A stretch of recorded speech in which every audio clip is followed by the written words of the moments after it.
We were actually having a conversation off camera that made me, they would say technology has made life easy, but the truth is, has it? Will make our life easy because we're having a conversation behind camera that I don't say I never reached Jari. I think the thing is, it has, but our confidence level, especially in Africa, in Nigeria, because of the Nigerian factor. When Nigeria happened to you, Nigeria has happened to me a lot. All right, but and that's why it's important that we continue to have this kinds of conversation, so that we understand how far we've gone into tech, what are the opportunities available for us, and how we can actually understand what is even happening, even when you are not there. Understand what is happening, understand why, understand where to ask questions if you have reasons to worry tomorrow. I know where to have doubts. Yes. All right, so today our conversation is on tech, diving into tech. Whether you like it or not in Nigeria, so far as you have a smartphone, or you go to the bank, or you're using technology. If I don't think anybody exists in this century that is not using technology, either directly or indirectly. So today we have a software engineer, a digital relevance specialist. He's still going to explain what that means. Maybe you will start from there. All right, so I'm talking about Joseph Madubike. Joseph, you're welcome to the weekend show. Thank you. Thank you. So, sorry to say we don't already we pulled you a little before coming on air. He was actually trying to advise me on using all these new generation. No. Let me not call them new generation banks. Or fintechs. Fintechs. Let me not even call them fintechs. All these banks that have zero office. All these banks, their office is online. That make I use and put my money. I said no. Go ahead, Bessa. All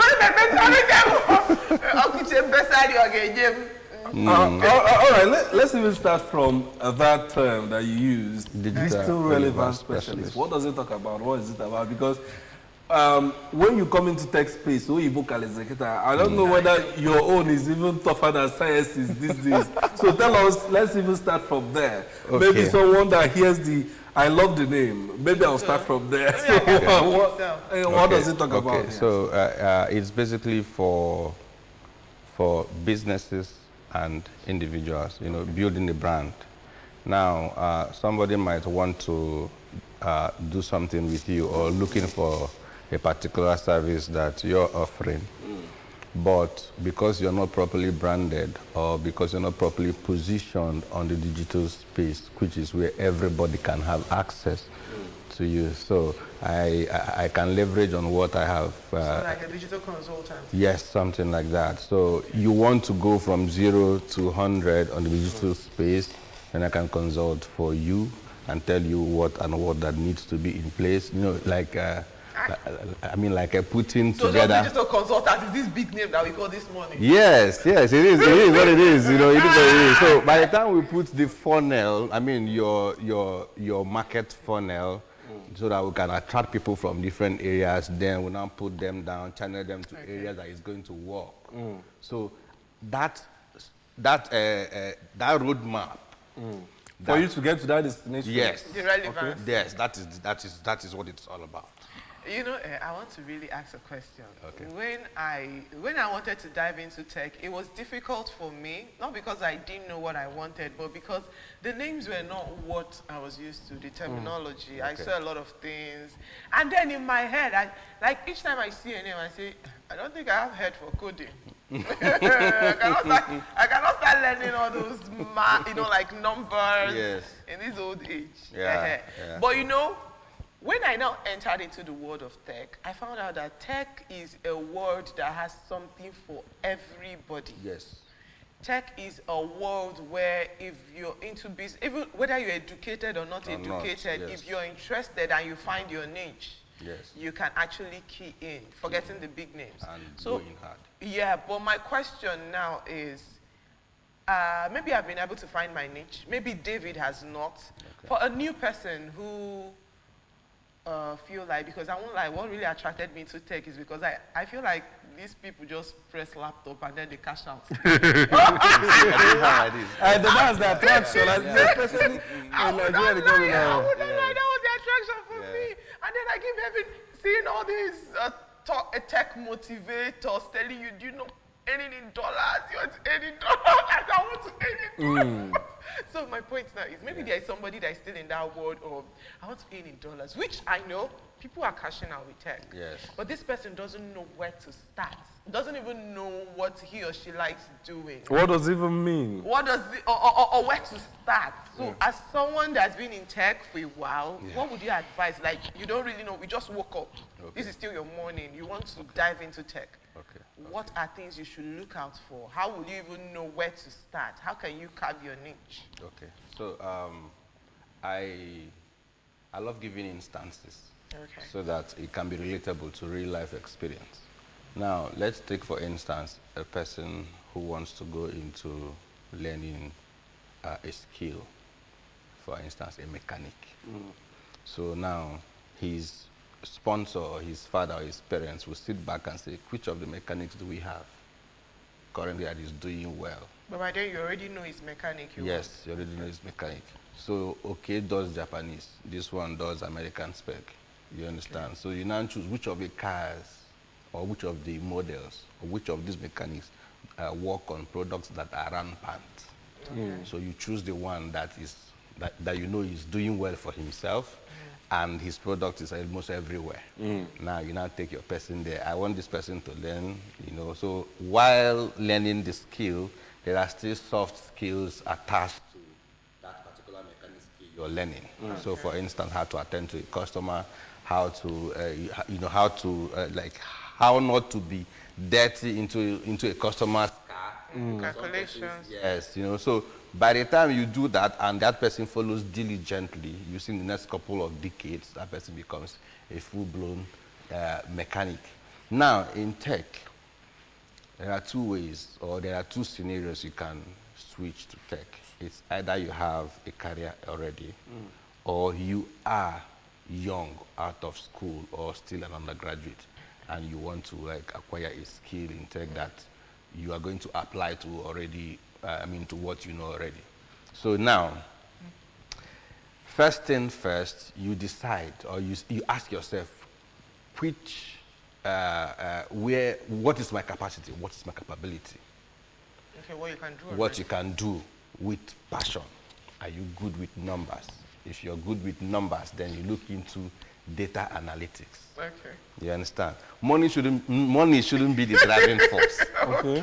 If earning in dollars is the driving force, you're going to jump in and jump out. Yeah, because I did initially. Yeah, because you need persistence, grit, consistency, and rejections. So it's not like I want to cut you short, Yes. just like a break. You know, like what you said about if money is the motivation. So I did start cybersecurity class, and you know, from the basic class, everybody was asking, sorry, teacher, at what point can we hack and hack? You know, it actually took like a month, and I noticed like the money wasn't coming. So I really agree with you that if money is the motivation, you give up. Cybersecurity, for instance, before I teach that, there are prerequisites. You must know front end, back end for me, so that when you come on board, you know what to say. Okay. You understand? So most persons just come because they hear that the cybersecurity salary is $240,000 per year, and all that. You can hack, black hat, white hat, red hat. You want all those line coding stuff. No. That's not how it works. Maybe you have seen an interesting movie on that. Exactly how, So that is not how it goes. Okay. So once you've identified the area you want to go into, then the next thing is you think about the prosperity of your own self. So if I go into, for instance, coding to be a developer, which aspect of development am I going to be comfortable with? You also understand that tech coding is demanding. So you also need to consider your mental health. Are you somebody who gets angry easily? Are you easily triggered by words, maybe expectations? You write a code, it fails. You feel bad, and you close your laptop and you push it out and go out for a walk. You need to understand these things. Now, if you say, yes, I want to go into coding, good, beautiful. Now, where do I start? If cybersecurity is the end game, it's best you just start from the back end. But if you want to be a software engineer to build systems, scalable systems, then you start from the front end. Now, you start by taking courses. You can decide to start with free courses so that you know, you test. Like, you know, when you get to a water, you don't know how deep it is. You start by, just 1 feet, you know. So you can decide to take courses free courses on YouTube, you know, watch videos, tutorials, check out some free platforms that teach these skills. Now, when you see that it's something that you can do, you can now say, okay, let me look for a community that will encourage me. And then look for a certification that is properly backed by, you know, the industry. Then you can now dive in and take it seriously. As you are diving in, you are also connecting. LinkedIn is there, Twitter is there, Reddit is there. And as you're connecting, you ensure that you look out for a mentor. Somebody who has been there, who has seen all the failures, experienced it, and came out successfully. So if you can get this mentor, you are 70% done. Because at every point in time, they will be the one to tell you, okay, go through this is this. I have a boy, he's very good, very, very smart. But sometimes he will feel bad, he will be sad. When I come to him and say, what is the problem? He will say he's getting error messages for the past 4 hours. I told him that this particular error is normal. All you need to do is just catch it and keep it somewhere. He will be like, oh my God. So he has been killing himself for something that everybody knows is normal. I told him yes. So once you get to this stage, you kill it here, start from here and progress. Now, I want to bring you back to something very important that you said about certifications that are industry-backed. Yes. And for many people, or in fact in Nigeria now, if you sit on your phone, you are seeing different institutions marketing different certificates for different tech skills. Yes. And then somebody is somewhere wondering, which one will I do? You see one, they say Google and association in partnership with this one. There are several certifications.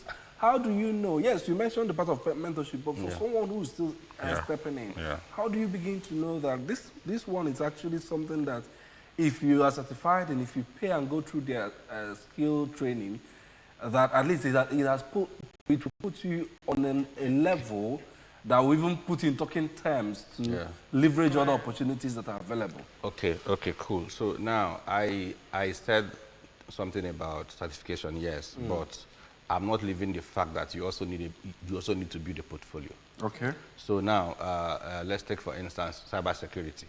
You need your CompTIA certification. That way, let's say for instance, MoneyPoint needs someone experienced in cybersecurity.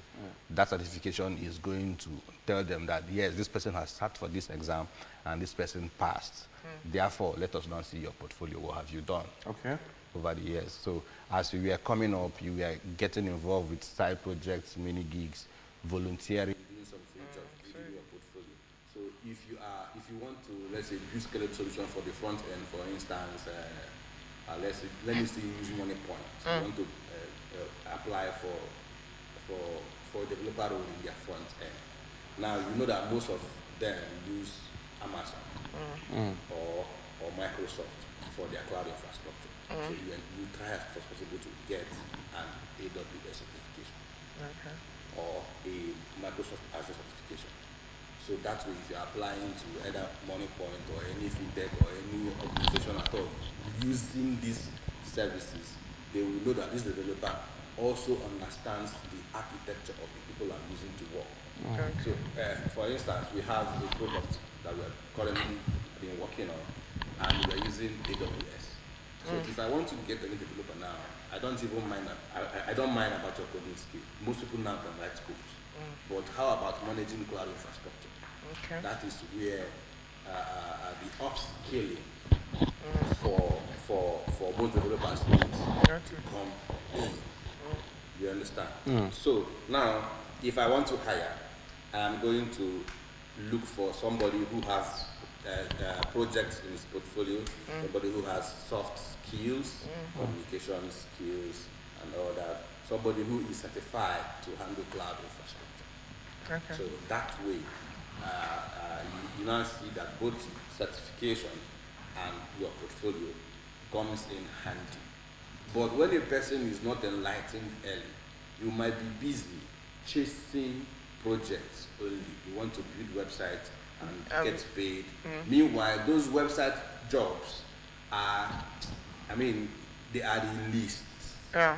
You understand? We're talking about an organization on the cloud that is willing to pay you tons of money monthly for you to manage their infrastructure. And because you are short-sighted, maybe because you didn't know, Yes. Exactly. you now focus on just building websites and web applications.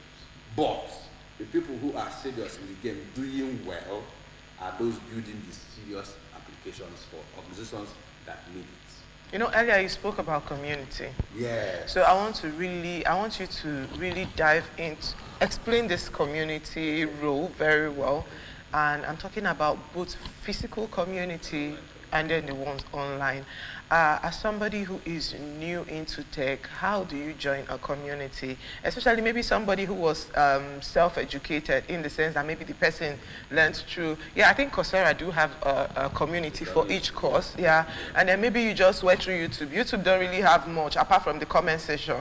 And another thing about YouTube, or individuals, another thing about YouTube is, sorry to say that, but most YouTube tutors, in as much as they're trying to teach you tech, they're also making it look larger than life so that they get more followers, more viewership you get. So let me say, for somebody who is just new into this tech thing, you've learned the skill, you've not even gotten your first gig, you don't even know where to start, you don't even know what it's like to go on remote.com, you don't even know what it's like to be on Fiverr or the rest of them. You don't even know where people go to look for the job on LinkedIn, because you might be one of those people that have 2 followers on LinkedIn and you left it there.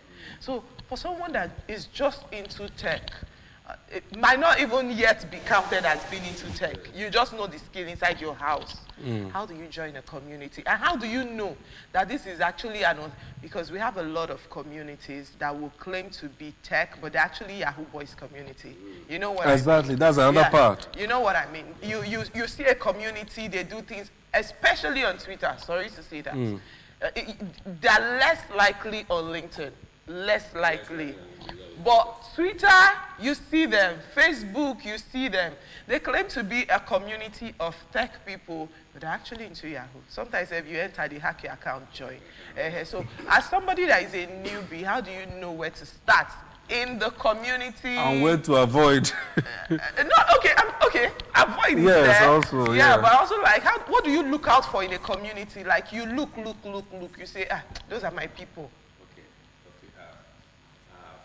I will use myself as an example. You know, when you are into a new line or a new career path and you acquire a new skill, first thing first, who are the people doing well here? Okay. Yes. Now, when you go to Facebook, LinkedIn, first of all, you need to understand each of these social media platforms and how they operate. LinkedIn is mostly professionals. Yes, professionals. Facebook is more like a community. Family people. Yeah, family people, aged people.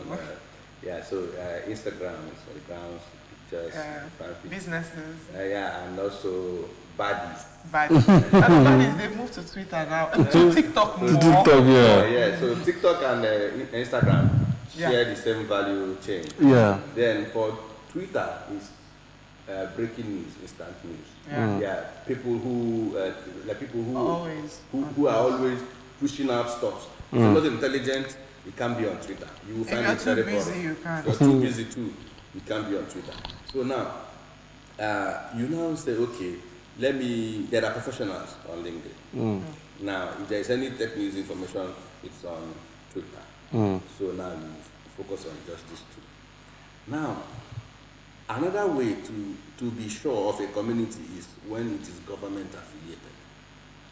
I will take Anambra State for instance. I got to mingle in the Anambra tech ecosystem in 2022 when the tech revamp was held. Because I have seen some persons, I call them consultants when it comes to software engineering. You just know the theoretical aspect of it. But when you bring geeks and say, now please, let's help me contribute to this, they will just ghost you because they've got nothing to offer. Okay. Just the status and They are just the that. motivators. Yes. Orators. Exactly. So they can take money from you to teach you HTML, CSS. Yeah. And after that, you understand. So at that event, I got to see more consultants, people who are people who outsource projects.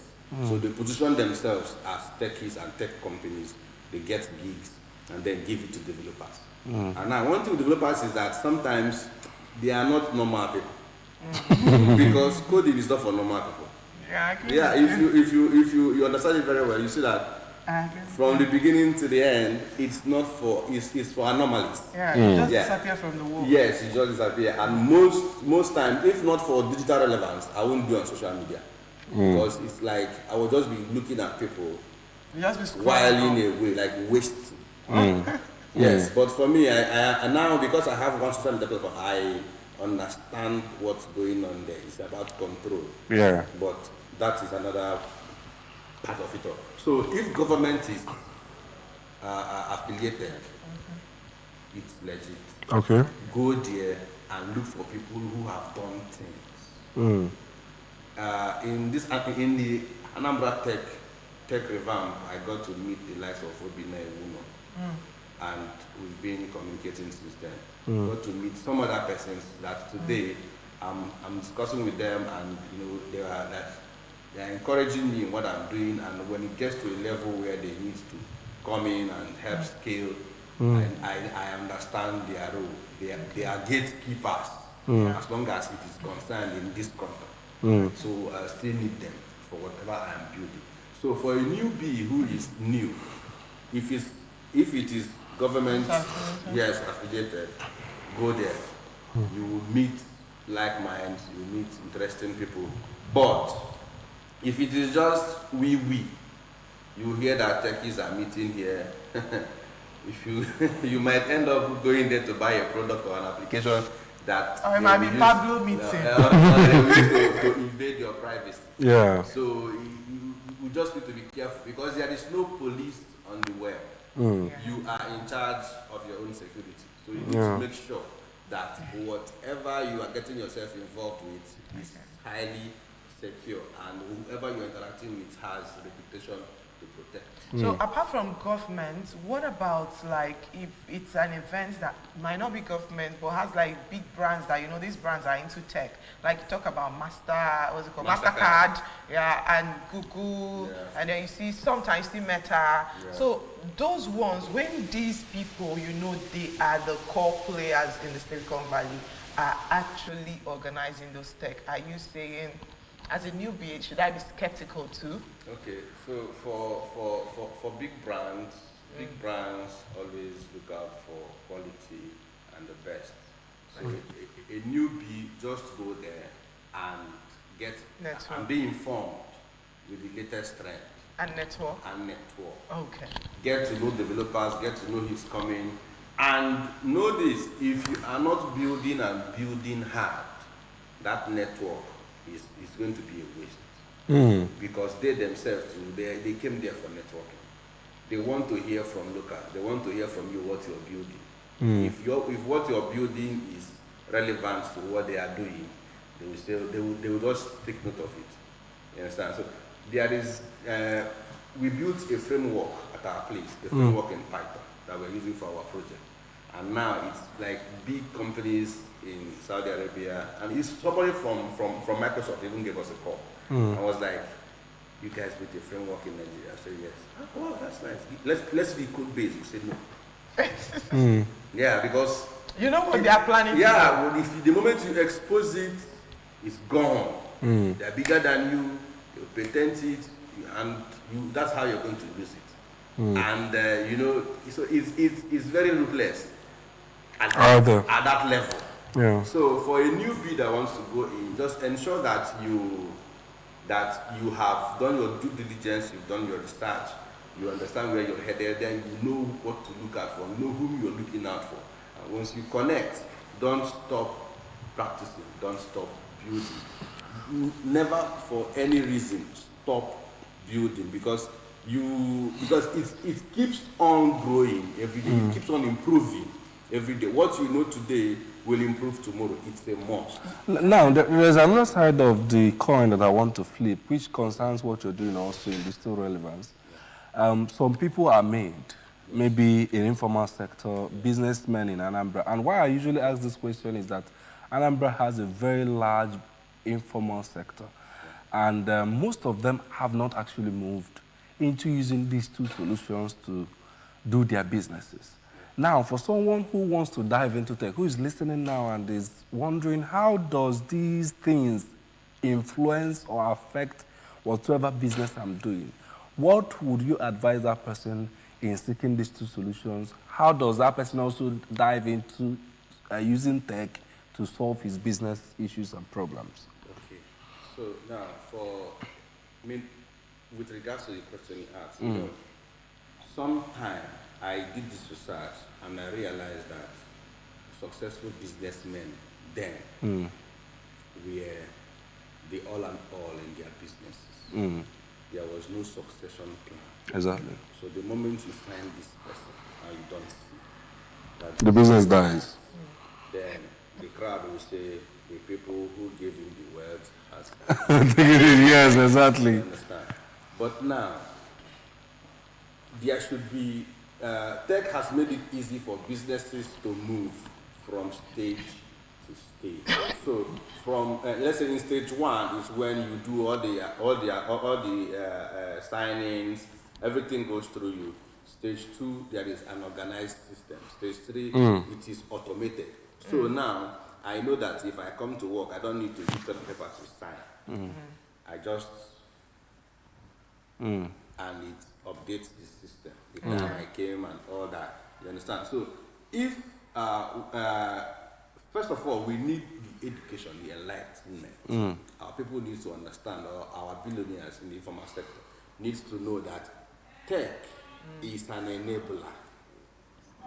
It will only improve human activities and not overthrow it. Okay. Or condemn it. No, it enables you to be more productive. You can be in Dubai enjoying your holidays and they need approval for something. You get your tab, put your finger on it, you approve something that is needed here in Nigeria without you being on seat to inquire and then put your signature. Now, if peradventure you think that tech is risky, this is where you come to build your own custom solution. For instance, I might have, or a client might have a transport system. The same client has a hotel. The same client has a filling station. The same client has a school. Now you can automate these 4 different businesses to function with you playing an oversight role. That is where hardwares and softwares come into play. It might be expensive at first, but once it is built, you have the solution. All right, so I would like to ask something about something that most newbies get to pass through before they now go enter the river well. Okay. So, as a newbie, you're looking for gigs, and then maybe you've built something, or maybe you're a content creator, you've actually created something, because I know someone very close to me. She's an editor. So she went for an interview, and the man said, do something. Go and create something. Let me see what you can create. Create it like with my brand. This girl went, created an advert for the brand, edited it, like an animation. And at the end of the day, she didn't get the job. But the company is still using the animation And they still use her product. Now, what am I trying to say? A lot of newbies, because they are still fresh in the market, just like you said that some top brands met you for code base, but you know, because you've been in the market for a while. So as a newbie who is still new in the market, trying to get clients, how do you know what to release and what not to release in that talking stage of the interview? Like, you might be trying so hard to, let me say I'm trying so hard to convince you, say, I dey code do not be because say you see me like this. And I'll just be saying, you know, guy, if I show you the ones I've done, you know, I just be showing you everything just to convince you. So I'm saying, at what point as a newbie would you know that, let me not shoot too much. They've not paid for it. Okay. So now, it depends on the nature of the gig. Okay. For me, some gigs they come, and I look at it. I just give you a sketch of what I can do. It's basically what you need, but it's not tailored to the solution you're looking for. So I just build it, post it on the cloud because I have an account. I have several accounts, so post it on the cloud and send the link. Go check it out. Just like something touch. Yes. Okay. It might be the full bouquet of what you need, but not for you. Okay. You understand? And now tech has improved so well that I can send you my link. If you inspect it to see my code base, because normally, you know how this is, you won't see anything. Okay. You understand? So it's that sophisticated, it's that protected. Now you can go there and check it out. Then for the newbie who is trying to struggle and get and be relevant, to break in, you'll be willing to work for free. Oh, okay. You'll be willing to be used. Okay. And most times, don't. Oh my God. Yes. Yes. Building a website for a client, for somebody I know. Okay. All this person needed at that time was just, wow, this is good. Let's bring it to life. What will it take? But if that person had done it, I would have stepped up. Maybe you walk out of that level where he had me. And what did we do? We just ignored. Yeah. So newbies also need to understand that they need to be focused. Where am I going? What do I want to achieve? And where I am today, I planned it over 5 years ago. So as I was working hard building projects, coming up with great solutions for businesses, individuals, organizations. Like I was just building different things that when I come to a person who doesn't have plan for greatness, what I have will not be useful for that person. So it's only somebody abroad who saw the value of what I did here in Nigeria. Say, wow, just pick me from there. This is where you belong. All right, sorry. Thank you very much, Bonification, for joining us on the show this morning. What you've delivered to us is something people pay thousands of dollars to attempt. If he said we should pay for to attend lectures, but it's a powerful one. You. From the beginning to the end, I do actually wish it would have ended this soon, but time on television is usually faster. I don't know why. Thank you very much for joining us on the program. And the only thing I will say is prepare for second missionary journey. Today, we're turning you from Saul to Paul. Your missionary journey go tire because tech is something that we cannot... Everybody is interested. Yeah, and we cannot overstretch enough. So thank you so much. We really appreciate, should I say, Engineer Joseph Madubike. Why is it that once you guys enter tech, you... because once you enter tech, you don't want us to know where you're really getting the bag from. You feel like engineer would make them know you're cashing out. All right, thanks. We really appreciate. Thank you so much. We wish you more gigs. Yeah. All right, so we'll move over to our breakfast news now for our breakfast news this morning.